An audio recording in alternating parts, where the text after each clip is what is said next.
Hello and welcome to my Pokemon Gold Let's Play. This is the first of my entire walkthrough of Pokemon Gold, including Johto and Kanto. I'm still doing Pokemon Blue, but I've I was really looking forward to doing Gold because Gold is one of my favorite games. So I decided to kind of just do Gold right now. I will continue to make Pokemon Blue walkthroughs.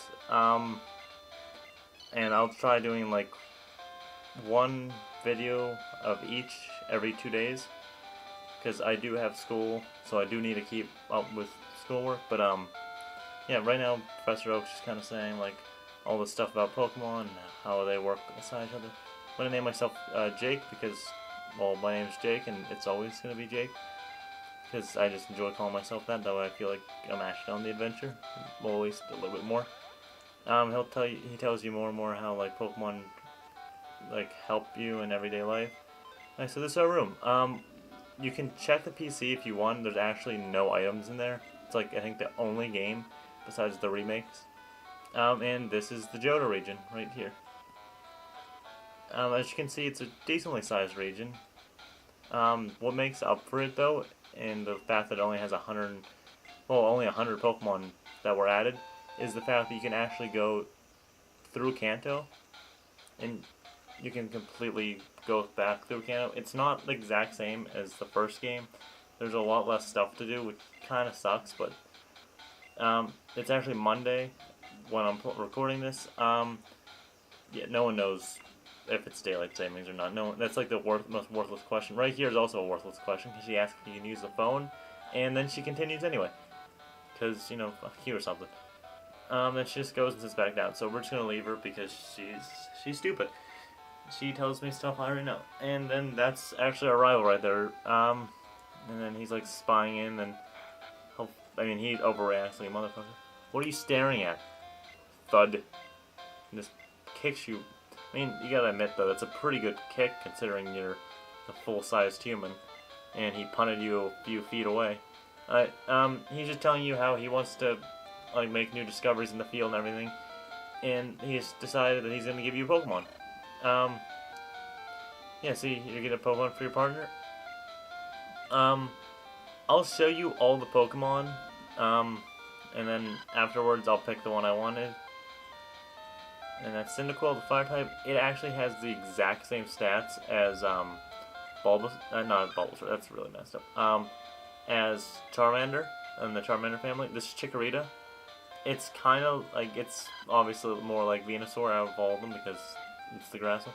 And then this is Totodile, and Totodile's more, I think it's actually more physical based, I believe. So such as like, you want to have Surf on it or whatever, but I'm actually gonna get Chikorita because Chikorita is actually the most difficult to use in this game because just the way it works. All the gyms, some of them, or more of them, are super effective against grass. I'm actually gonna name it. No. I want to actually name it after my favorite movie of all time, which is Space Jam, because Space Jam is just a phenomenal film, and I actually love that movie just so much because, well, what's better than Michael Jordan and Bugs Bunny playing basketball? Alright, he's gonna tell you you have to go over to Cherry Grove and then go up to find Mr. Pokemon. And, right, because he has an important discovery that he wants to showcase to the Pokemon world. There's a few people that you have to have their phone number, and this shows you how modest your person is, just saying, my reflection, looking good. Looking good. Alright, so we're just gonna look at Space Jam. He has a berry on him, actually. It's Tackle, Growl, and then it's more defensive. Like, it's more defensive, but it's also a really good Pokemon. Then he's like, I want you to have this. Gives you, I think, only one potion. And then he just says, like, they're always busy. Now we're just going to walk. And, okay, we're finally out on to the first, well, I think it's Route 38, I believe. I actually, like, love the music on this route. Our first wild Pokemon is a Pidgey. As you can see, if you've watched any of my Pokemon Blue walkthroughs, the graphics in this game were definitely increased dramatically. That's actually a pretty good start to our walkthrough, actually getting a critical hit.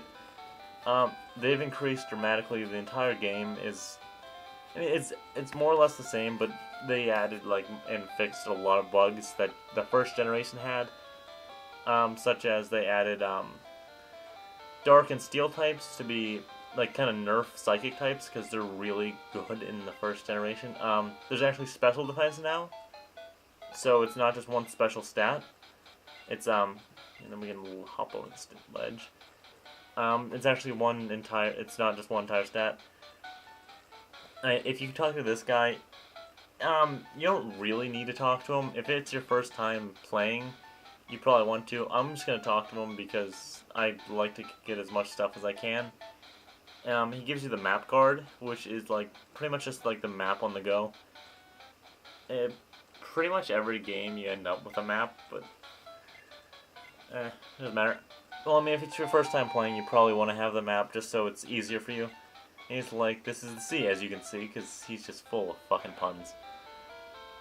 Alright, now we're gonna walk over here, and then he's just gonna be like, this is my house. I'm gonna go in here. This is my house. Thanks for your company. Let me give you a small gift. And he only gives you the map card, which it's all right. But he's not a complete dick. He's like, you know, go get him. Then he just walks inside his house, and you will actually never talk to that man again unless you go out of your way to talk to him, because he will stay in that house forever now. Alright, now we're just gonna continue up north. Yeah, we're just gonna go up to Mr. Pokemon's house. And he's like, whoa, hello, you must be Jake. Professor Elm said you would come or whatever. This is what Professor Elm wanted to examine. Jake received the mystery egg. The mystery egg, you know, everything. Someone owns a daycare center. Something mail. This is like a 90s game. They're probably took them forever to send that mail. Honestly, you could probably just send a letter and it'd be faster. Then again, they also could fucking walk to each other's houses. They're like, I don't know, they're probably like not even a mile away from each other. And then Professor Oak's actually here. He's like saying something rare Pokemon. You look like you know about Pokemon. I want to give you a Pokedex. You can go on an adventure. You seem like you have a lot of potential. I go to the radio tower, and etc. Yeah, the Pokedex is actually just used to record like data of every Pokemon. If you collect every Pokemon, more or less, there's some you obviously can't catch, especially considering I'm using a ROM. I can't get a few, such as the event ones. And then you're actually gonna get a call from Professor Elm. He's like, hello, Jake. It's a disaster. Oh no, what should I do? Please get back here. Click, beep, beep. And yeah, you kind of waddle your ass back. Yeah, you're just gonna. I mean, to me, like whenever I was littler, well, younger, I guess would be a better word. And it always seemed like your main character looked decently naked just by there wasn't really many colors they could use, and the sprite itself wasn't that big, so it looked like he was pretty much naked and running around with a hat, which is a pretty weird thing to be thinking as a 3-year-old playing Pokemon. We're just gonna continue fighting. It's gonna take a while, this Pidgey, but we have to use our berry.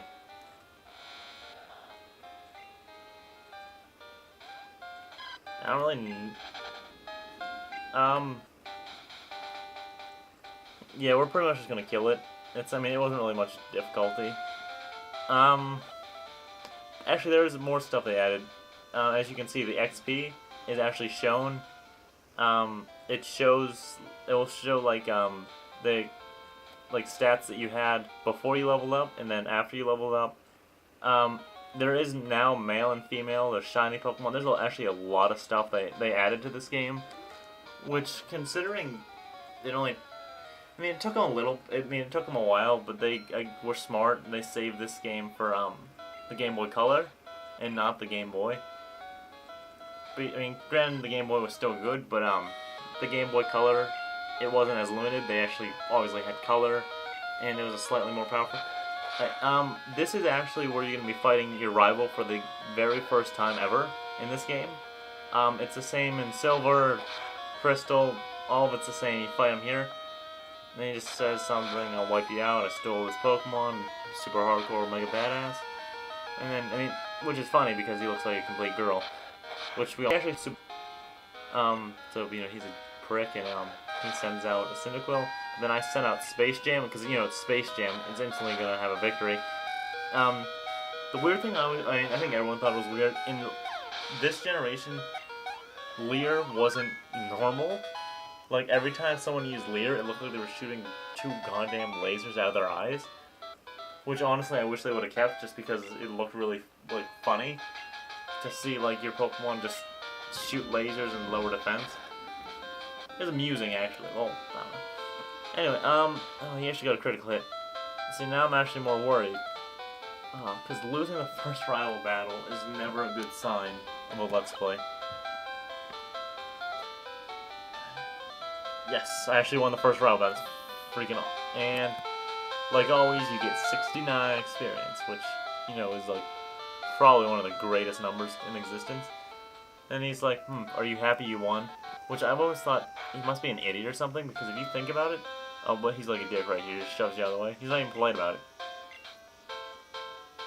But usually, like, he's always like a dick in the game, because like he'll always be like, you're really strong for a wimp. And it's like, man, we beat you every time. There's not one time that we have not beat you, obviously, to get to this point in the game. I don't know, I always thought that was funny though, just for the fact that they'd always be like flipping out about how weak you are, then lose literally every time that you fight them. We're actually gonna go a Serpentine pattern right there. Everyone can just, you know, love that. We actually have to talk to this cop here because he broke in and stole some Pokemon, which he absolutely refused to steal Totodile. Like, he decided, you know, I want to steal a Pokemon, I can get in jail for this? Might as well only take one. We're actually gonna call our rival Silver, because that's his name, and it's simpler for me if I just name it whatever the hell his name is. Alright, so Silver was his name. Thanks for helping my investigation. And then he just walks out without getting any more info. Then he's like, Jake, this is terrible. Oh yes, what's Mr. Pokemon's big discovery? Jake handed the mystery egg to Professor Elm. And he flips out, slams into the wall, and he's like, this! It's like, but it is a Pokemon egg. If it is, and then everyone's like flipping out, like he's flipping shit and everything, and it's like, seriously? Where the hell did you think Pokemon came from? Like, they've been around probably just as long as humans. So, I mean, no one in existence up to this point has seen any Pokemon hatch or be born.